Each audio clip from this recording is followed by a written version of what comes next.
अब आप महसूस करिए कि ये दिव्य ऊर्जा आपके भीतर बिल्कुल नयापन लेके आ रही है। हर दर्द को लेके जा रही है। आपके कमर, आपके पैर, आपके घुटने टखने सब पूरी तरह शांत और रिलैक्स होते जा रहे हैं। इस दिव्य ऊर्जा को महसूस करिए आपके सर से लेकर पांव तक। कण कण, रोम रोम में, हर हड्डी, हर नस में ये ऊर्जा का प्रवाह हो रहा है। आपके अंदर सुख, समृद्धि, शांति, रोग प्रतिरोधक शक्ति आपकी बढ़ती जा रही है। हीलिंग एनर्जीज बढ़ती जा रही है।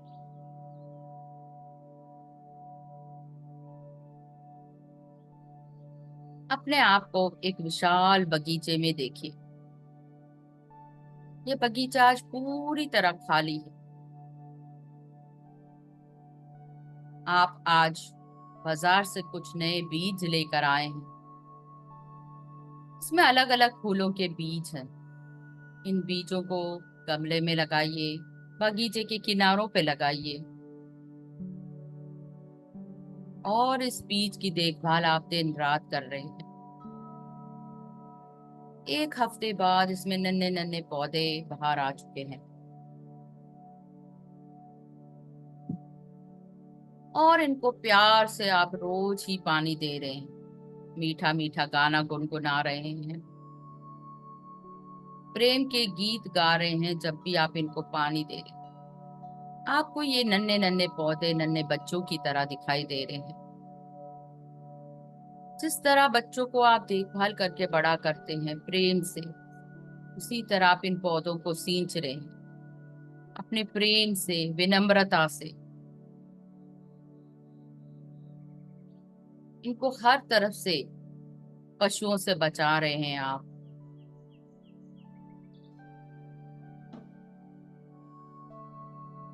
आसपास जो जंगली पौधे होते हैं उनको आप निकाल कर फेंक रहे हैं और एक महीने बाद आप इनको अच्छे से पोषण देते हुए थोड़ा सी खाद भी डाल रहे हैं।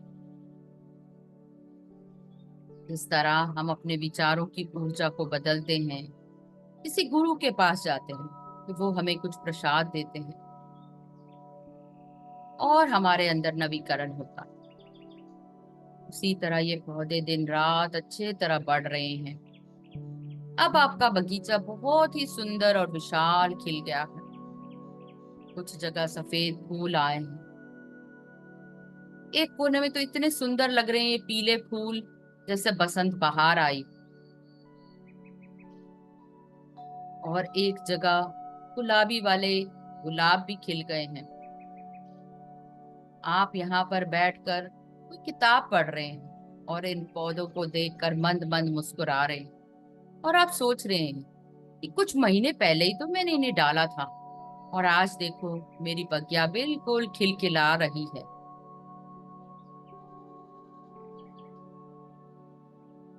इस बगीचे को निहारते हुए अपने मन को निहारिए। किस तरह मन में विचार उत्पन्न हो रहे हैं आपके। उसी तरह का अपने मन में भी सद्भावना, विनम्रता, एक रूपता, हार्मनी, खुशी को लेकर आइए। जिस तरह आप इन पौधों को देखकर खुश हो रहे हैं, वैसे आपके जीवन के हर एक चुनौतियों में भी आप उन्हीं भावनाओं को देख रहे हैं। नव दुर्गा की नवीन चेतना को देखिए।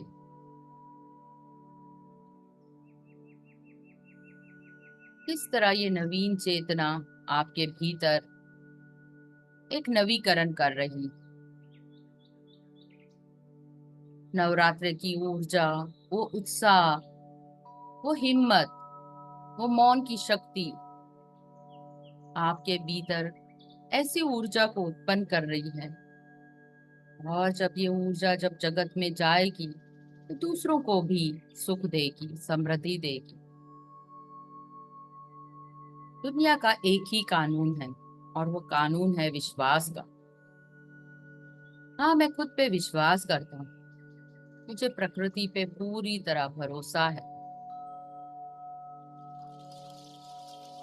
हर सूरज की किरण अंधेरे के बाद एक सवेरा लेकर आती है। हर आत्मा भी जागृत होगी। हर आत्मा का एक उद्देश्य है।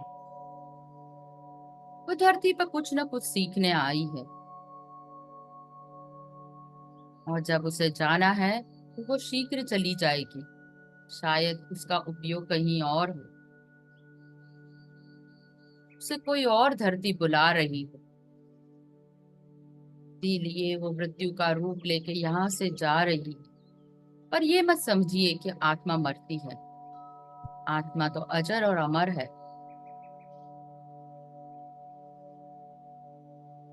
हर कोई अपने कर्म गति से यहाँ बंधा हुआ है। शायद वो अपने जीवन की सीख नहीं सीख पाया हो।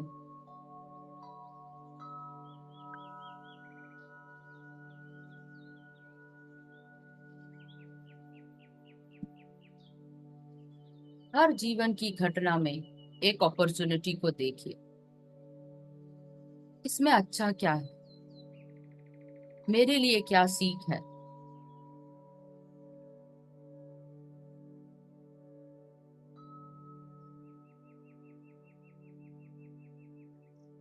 हर कार्य में एक अवसर है।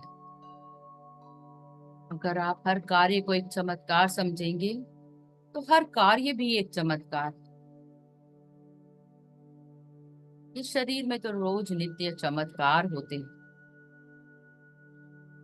आपका सांस लेना, आपका पानी पीना, आपका खाना खाना, बस यही तो हमें दिखाई देता है।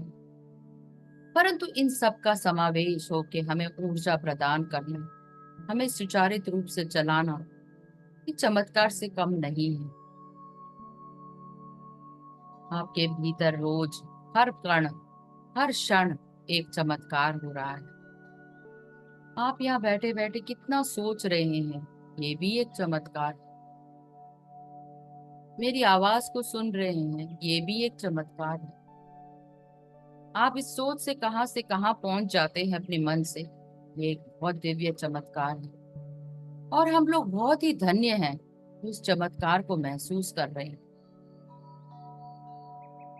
इस आत्मा का साक्षात्कार कर रहे हैं, उस असीम प्रेम को महसूस कर रहे हैं, और एक दिव्यता जो हम सबके भीतर है, उस ऊर्जा को भी आप महसूस कर रहे हैं। हम किस लिए आए हैं आज धरती पर, ये जान रहे हैं हम।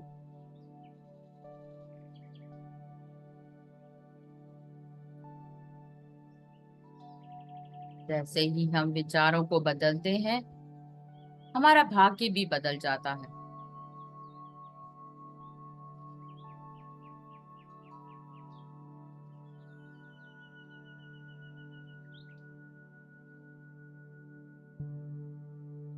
सोचिए, आप समृद्ध होते जा रहे हैं।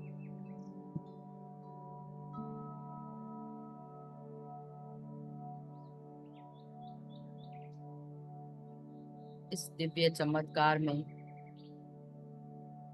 आप उन पौधों को देखिए। किस तरह हर पौधा परोपकार के लिए बना है। वो अपने फल कभी नहीं खाता, वो दूसरों को ही देता है, और इसीलिए वो बढ़ता है। हर एक पौधा, हर एक पेड़ तीन तलों से जुड़ा हुआ है। उसकी धरती पे जुड़ाव, उसकी जड़ें, इस पृथ्वी पर उसका तना, और आसमान में उसके पत्ते। जल, स्थल और वायु, तीनों स्थलों का समावेश एक पेड़ है, और देना इसकी प्रकृति है। हम दोनों में कितना समानता है। हम एक दूसरे के पूरक हैं। एक पेड़ को गले लगाइए आज, क्योंकि ये आप ही की तो प्रतिरूप है। आप नहीं तो ये पेड़ नहीं, पेड़ नहीं तो आप नहीं। आपकी छाती, आपका हृदय इन पेड़ों से, आपकी सांस पेड़ों से। तो कोटि कोटि आभार इन पेड़ों का। आप उनको ऊर्जा दे रहे हैं तो वो हैं, और ये आपको ऊर्जा दे रहे हैं तो आपका अस्तित्व है। जितना ज्यादा हम प्रकृति के स्वरूप को जानते हैं, उतना ही अपने आप को जानते हैं। किस तरह पेड़ के तने में पानी पहुंचाता है ये जड़, तो जड़ों को मजबूत करने की जरूरत है हमें। हमारी जड़ें, हमारा मन, हमारा विचार। अगर हमारी जड़ मजबूत होगी तो हमारे पैर मजबूत होंगे, हम एक जगह से दूसरे जगह जा पाएंगे। इसलिए जड़ों का विचार सकारात्मक होना बहुत ही जरूरी है।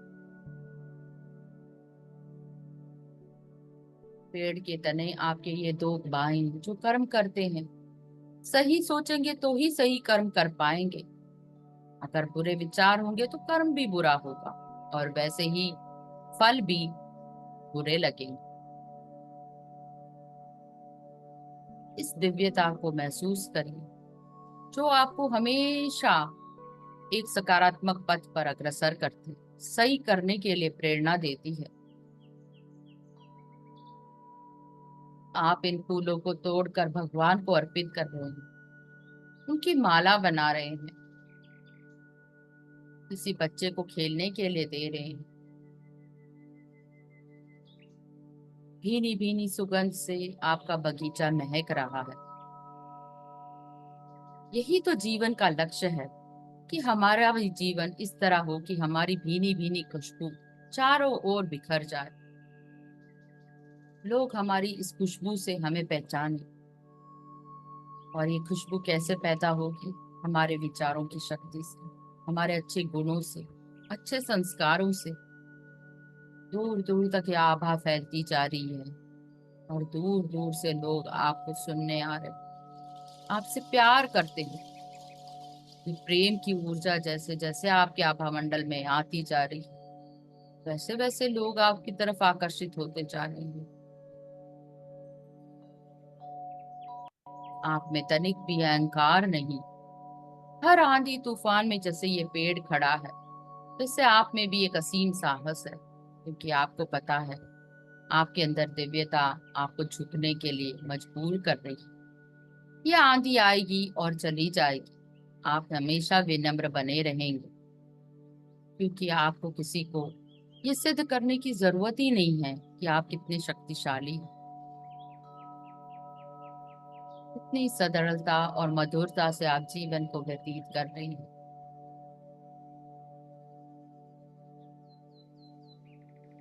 इस जीवन की माधुर्य को महसूस करिए, और कुछ देर इस बागीचे में और रहिए। अपने सांसों को निहारिए, इस खुशबू को निहारिए, इन फूलों के रंगों को देखिए। यही तो आपका जीवन है। कितने उतार और चढ़ाव से ये जीवन, किस तरह वो पौधा नन्हे से पौधे से पेड़ बना, कितने सारे आंधी तूफानों का सामना किया, और आज वो दिव्यता के साथ खड़ा है।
आपके आसपास एक ठंडी ऊर्जा की लहर को महसूस करें। किस तरह प्रकृति की ये हवा आपके शरीर को छू के जा रही।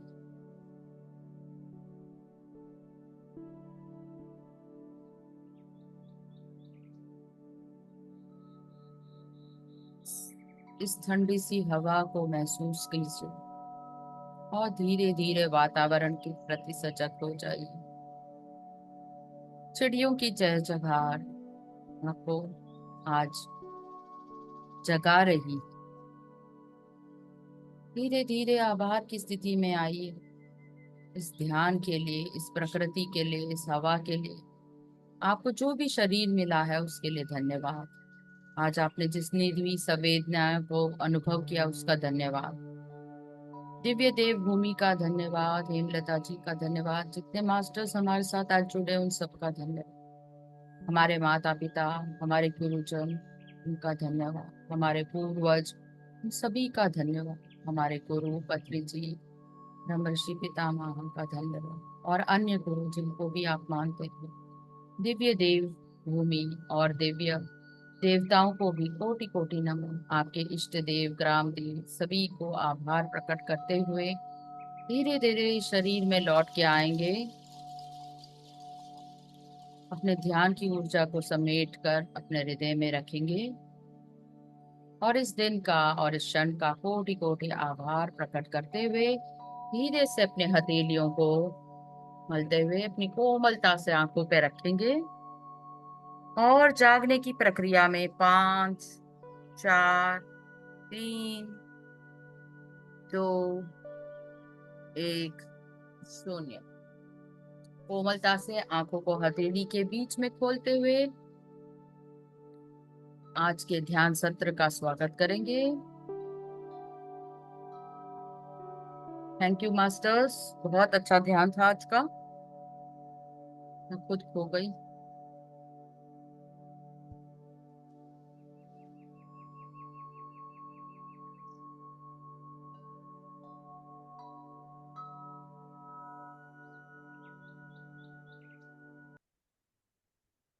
आशा करती हूँ आपको ध्यान अच्छा लगा हो।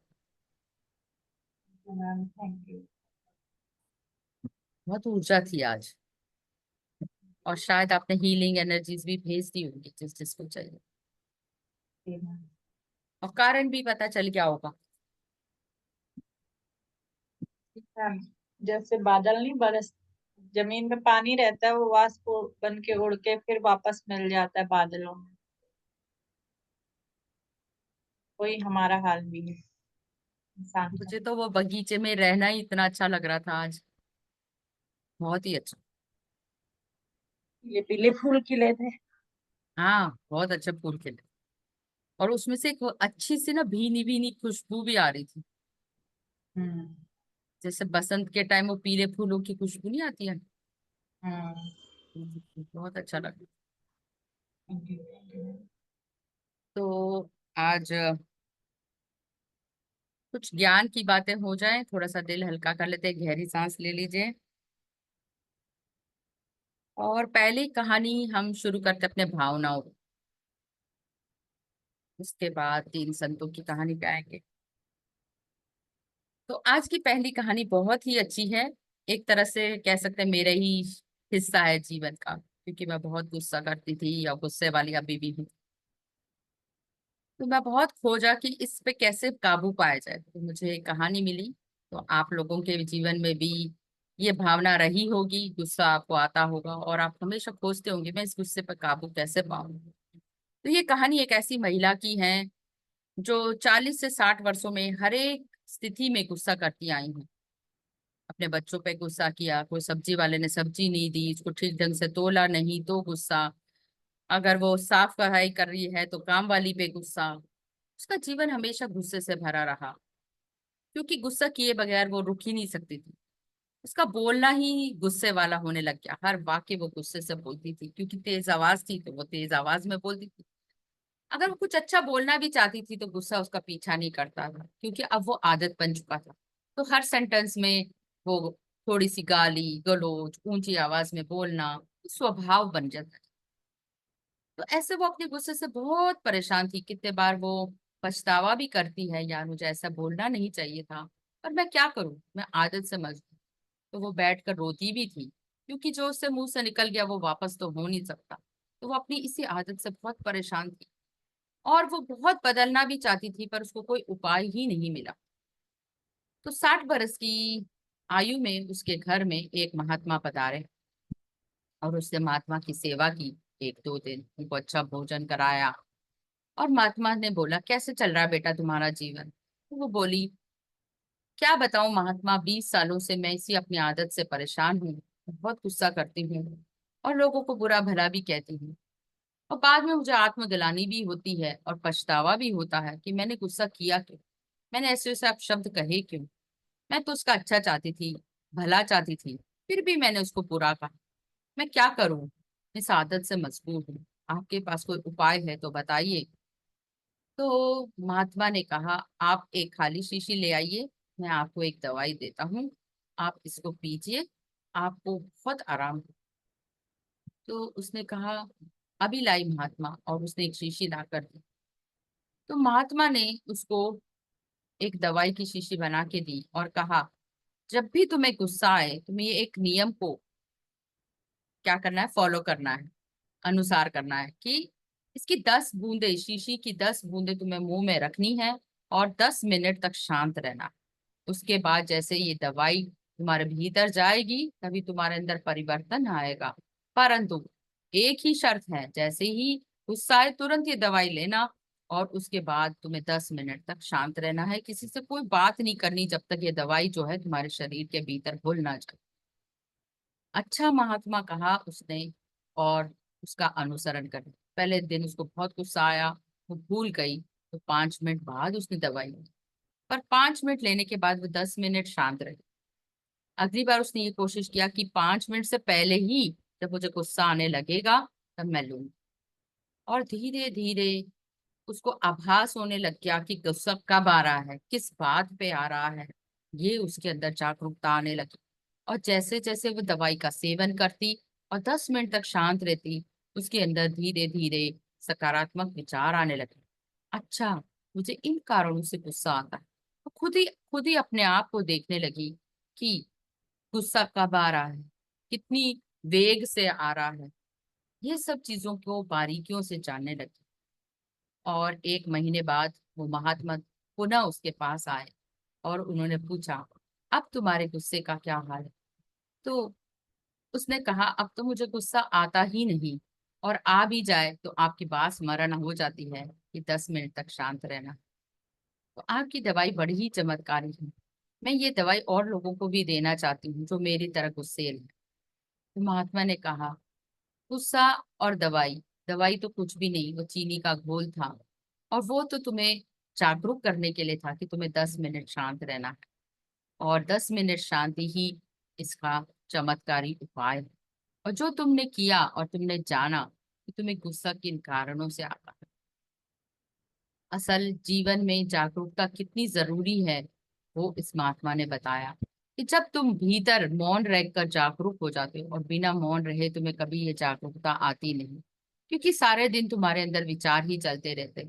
जब मैंने तुम्हें 10 मिनट शांत रहने को कहा, उन 10 मिनट में तुमने जाना, अपने गुस्से को जाना, खुद को जाना, अपने शरीर को जाना कि कहाँ वो वेग आ रहा है, कहाँ उत्तेजना हो रही है, किस तरह उस उत्तेजना का भाव है। यही तो ध्यान है। और ये 10 मिनट की शांति ही तुम्हारे रूपांतर का कारण है।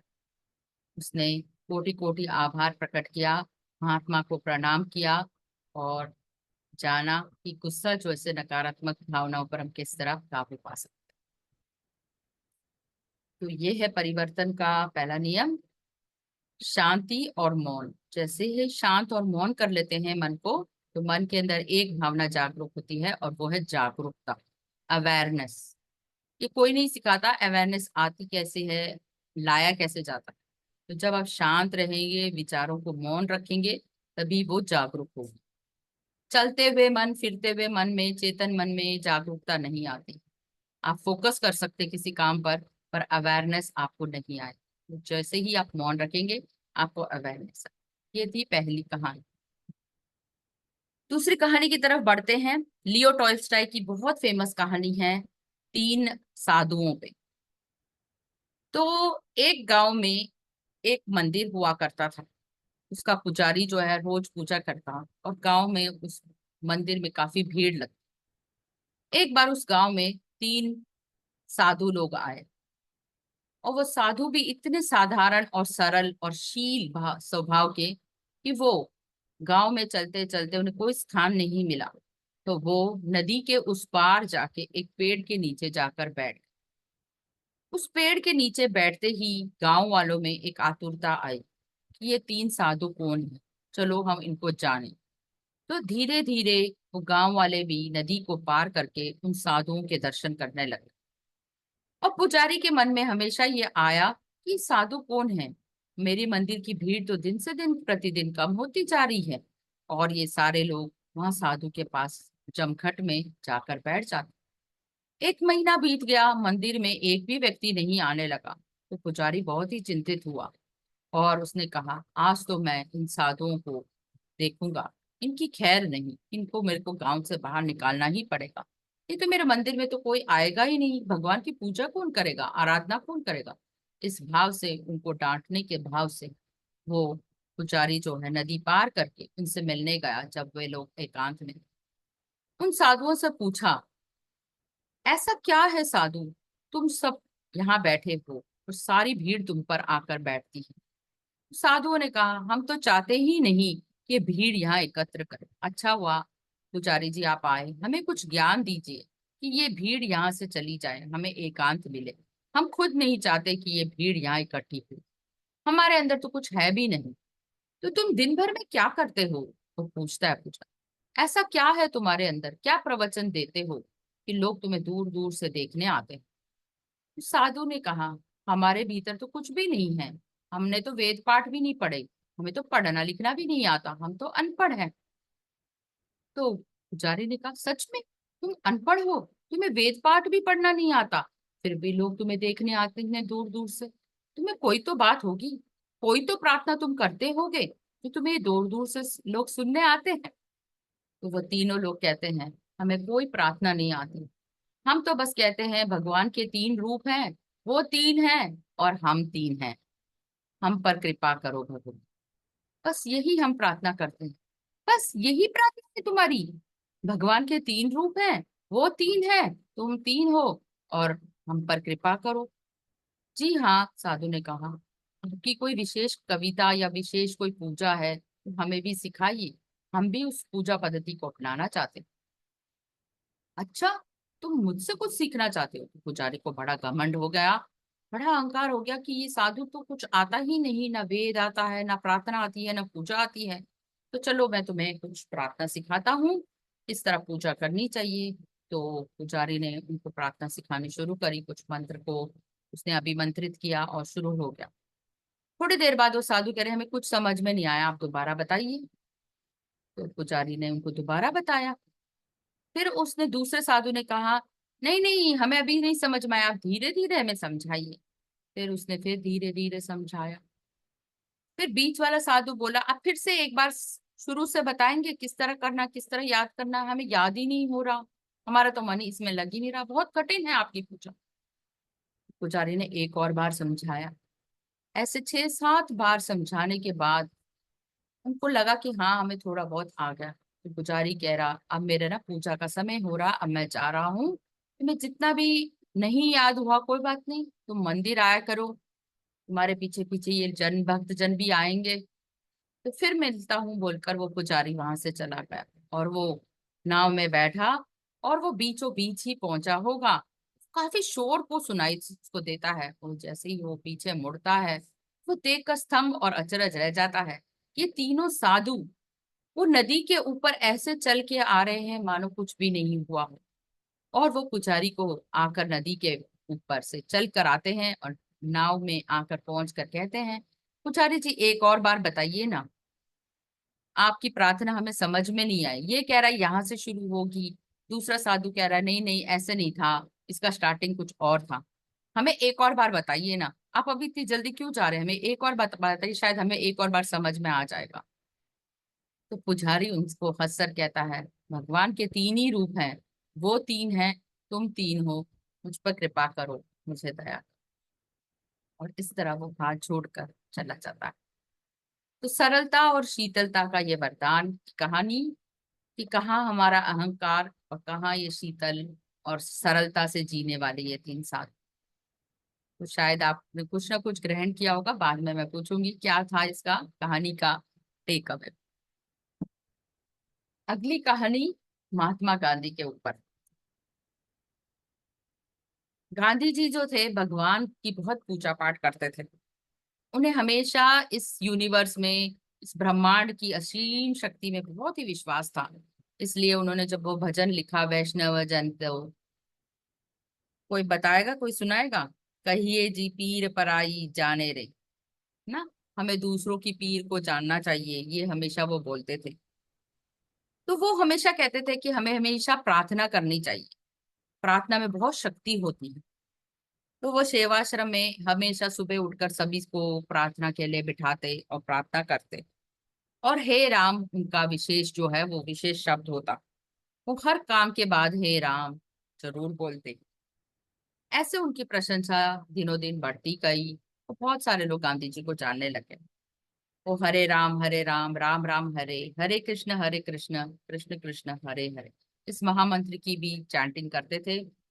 और बहुत सारे छोटे छोटे गाने जो हैं हमारे हिंदू समाज में जो भजन होते हैं वो गाते थे।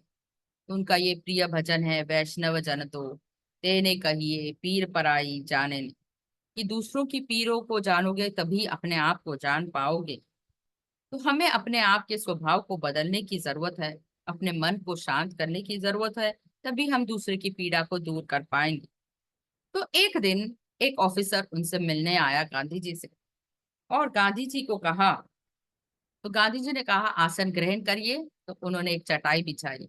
तो ऑफिसर को चटाई पर बैठने की आदत नहीं थी, फिर भी वो चटाई लेकर बैठ गया। और उसने कहा, गांधी जी आप बड़ी बड़ी बातें करते हैं कि प्रार्थना में बड़ी शक्ति होती है, पर मैं तो कितने सालों से प्रार्थना कर रहा हूँ, और मैं तो कभी अमीर हुआ ही नहीं, मैं क्या करूं? आप मुझे बताइए। मुझे भी आप ही की तरह भगवान में बहुत विश्वास है। मैं तो हमेशा प्रार्थना करता हूँ कि मुझे समृद्धि दे, पैसा दे, और स्वास्थ्य दे शरीर के लिए, पर मेरे जीवन में कोई बदलाव ही नहीं आ रहा। तो ऐसा वो ऑफिसर कहता है। तो गांधी जी कहते हैं, आज मैं तुझे बताऊंगा कि किस तरह प्रार्थना करनी चाहिए, क्योंकि तो प्रार्थना करनी भी नहीं आती। क्या तुम अपने दरवाजों को बंद करके प्रार्थना करते हो?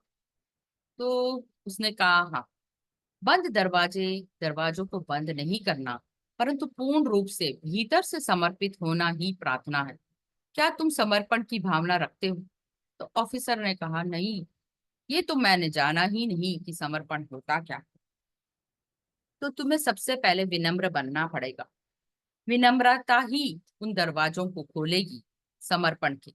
तो सबसे पहले तुम्हें विनम्र बनना पड़ेगा, और भगवान से आज से सुख, समृद्धि, पैसे, स्वास्थ्य ये सब कभी नहीं मांगना।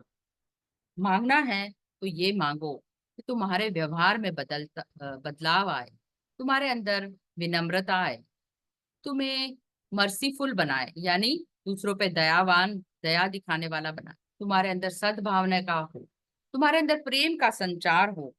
और भगवान से प्रार्थना करना कि वो अपनी असीम कृपा और प्यार तुम पर बरसाए, ताकि तुम ये प्यार दूसरों में बांट सको। इस तरह प्रार्थना करोगे तभी तुम्हारे जीवन में चमत्कार आएगा, क्योंकि जब प्रेम की वर्षा होती है और जब प्रेम बांटते हो, तो ही तो वास्तव में यही प्रार्थना है। और जब इस शक्ति से तुम दूसरों की सेवा करते हो, तभी तुम दूसरों के पीरों को हर पाओ। इसलिए कहता हूँ, वैष्णव जन तो तेने कहिए, जे पीर पराई जाने रे। इस तरह प्रार्थना करोगे, तुम्हारे जीवन का उद्धार होगा। यही सबसे सही तरीका है प्रेयर करने का। Prayer to God makes us pure and pious. तो प्रार्थना में वो शक्ति है जो आपको पवित्र कर सकती है, और पवित्रता ही आपके अंदर दिव्यता को जागृत कर सकती है। तो ये है तीसरी कहानी। और एक कहानी बहुत अच्छी सी, ये बोनस है आपके लिए। ये उस व्यक्ति की कहानी, ये सच्ची घटना है और एक सच्ची कहानी है। ये राम प्रकाश शर्मा की कहानी है। आज उनकी उम्र जो है 90 साल है। वो स्कूल के एक छोटे से एंट्रेंस पर एक दुकान को चलाते हैं, जो girls higher secondary school Nalkanta Chhattisgarh क्षेत्र में है। ठीक है, यहाँ पर उन्होंने दुकान 30 साल तक ये दुकान खोल रखी है। आज वो 90 साल के, 60 साल की उम्र में जब उनके जीवन से उनकी बिटिया की शादी हो गई, उनको जीवन में क्या करना है समझ में नहीं आया। और वो हमेशा बेटियों से बहुत प्रेम करते थे। तो वो इस विद्यालय के एक हिस्से हुए, तो लोग और बच्चियां जितनी भी आती थी उनको दादाजी कहकर पुकारती थी। और वो अपनी इस दुकान में काफी सारी चीजें रखते थे, कुछ कॉपी किताब, कुछ चॉकलेट, कुछ टॉफी, कुछ बिस्किट, और कुछ कैंटीन का सामान, और कुछ स्कूल के जो उपयोगी सामान होता है वो इन्हीं का इन्हीं से उनका निर्वाह हो जाता। पर इसके अलावा जो वो बातें करते इन बच्चों से, उनको नई नई सीख देते, नई नई आशा के बीज बोते, यही उनकी दिनचर्या थी। क्योंकि उन्होंने गांधी जी के साथ फ्रीडम मूवमेंट में भाग लिया था, और उनको सिविल डिसोबीडियंस मूवमेंट के लिए 1947 में वो पोर्ट ब्लेयर के जेल में भी रहे, कारावास में भी रहे काफी साल। और जब स्वतंत्रता जब हमें मिली तभी उनको उस जेल से रिहा किया गया।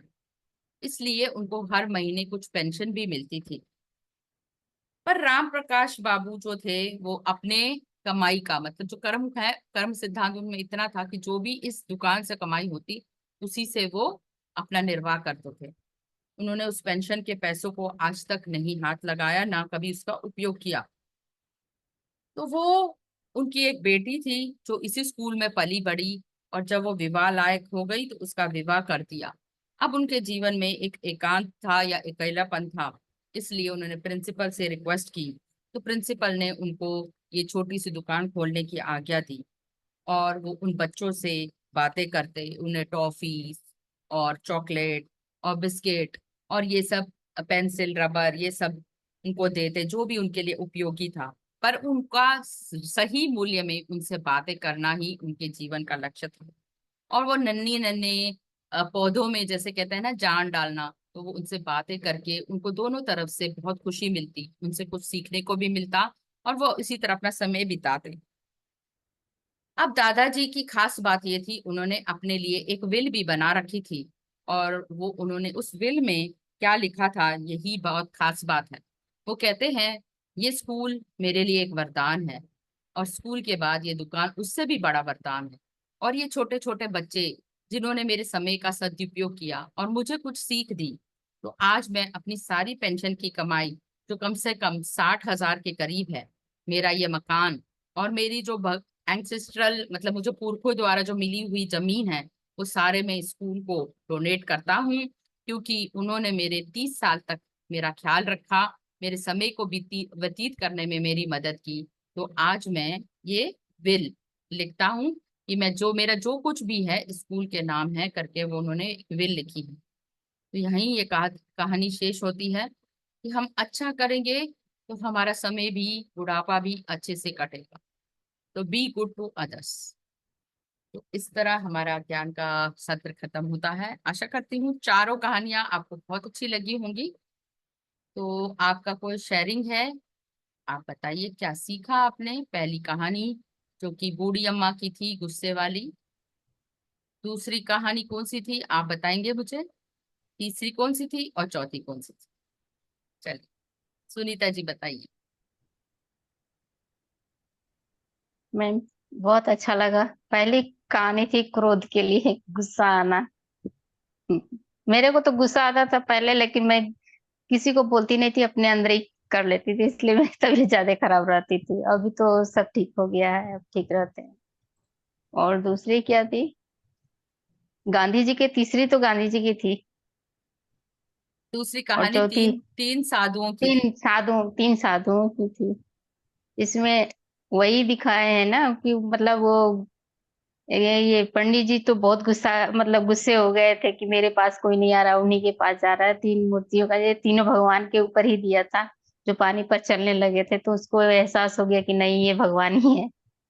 और तीसरी गांधी जी पर थी, और चौथी तो अभी यहाँ रायपुर का ही बताए हैं, छत्तीसगढ़ का बताए हैं, जो उसमें जो अच्छा करेगा उसका बुढ़ापा अच्छे से बीतेगा समय। बहुत अच्छा लगा मेरे को। चौथी कहानी तो सुनीता जी को हमेशा याद रहेगी, क्योंकि वो भी वहीं की है।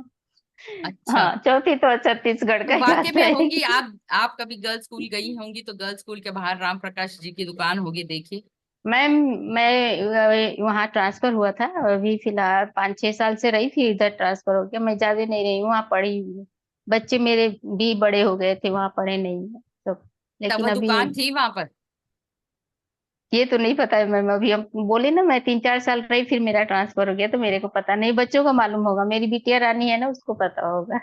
चलिए, आप पूछिए, क्या वहाँ हम्म, स्कूल के बाहर वो दुकान थी क्या, राम प्रकाश? हाँ मैम, ठीक है। Thank you ma'am.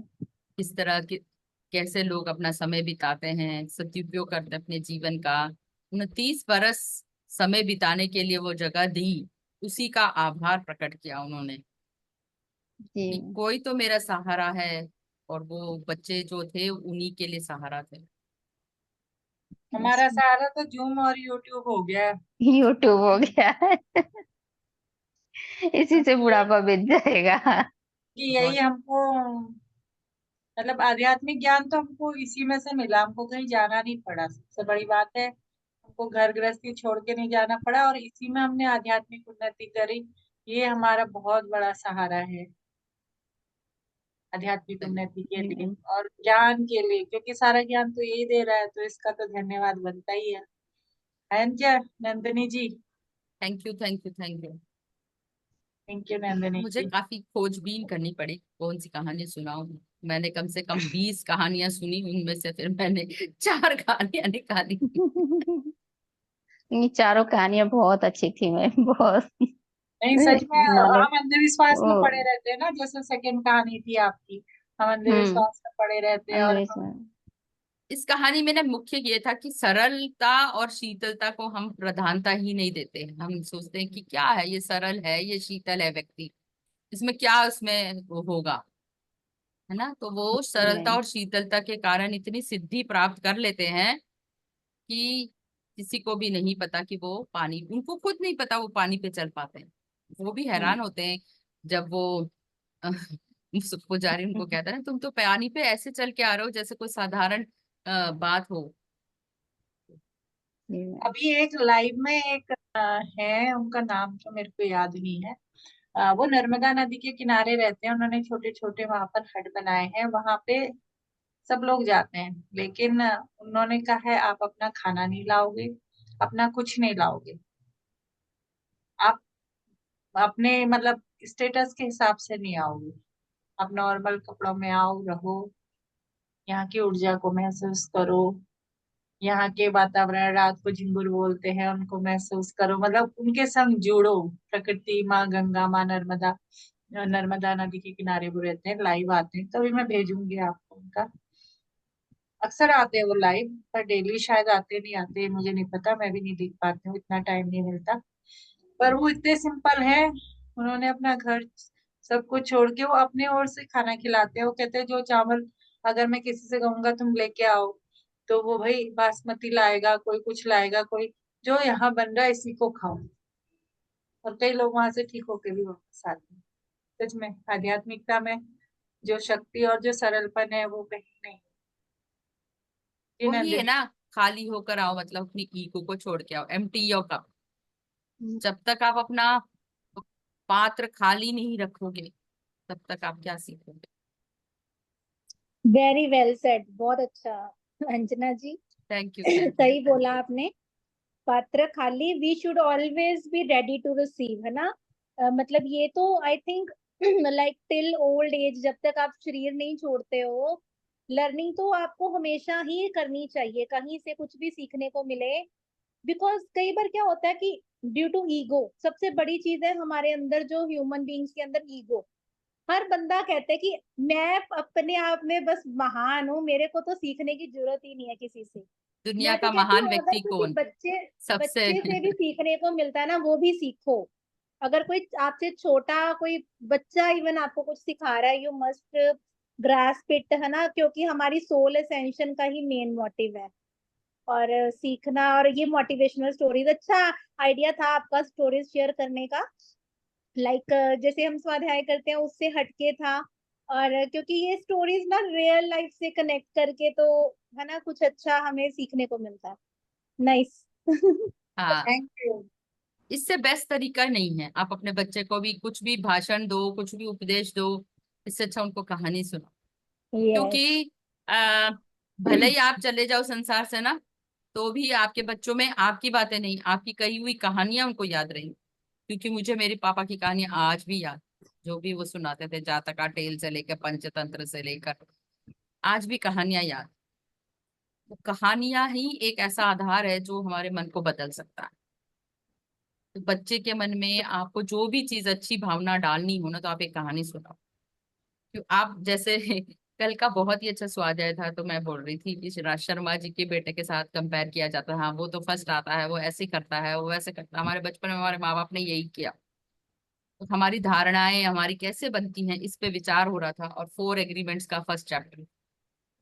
तो हमारे परवरिश ऐसे ही हुई है, क्योंकि हमें कंपैरिजन मोड में डाला गया। तो हम अब जो है इतना सीख गए, तो अपने बच्चों को ये कंपैरिजन मोड से हटाकर उनको कहानियां सुनाएं, जिससे कि उनके अंदर नई नई प्रवृत्तियां जागृत हो। उनको ये नहीं बोले कि हाँ, वो बच्चा जो है इतना पढ़ता है, इतना लिखता है, तू तो कुछ करता ही नहीं, तू उसकी तरह बन। हम ये सब ना कहें, और उसको कहानी सुनाएं, और उसको बोले उसको क्या करना है, किस तरह अपने अंदर अच्छी क्वालिटीज को लेना है, और कहाँ वो अटक रहा है उसको समझने की कोशिश करो। ये बहुत इंपॉर्टेंट है।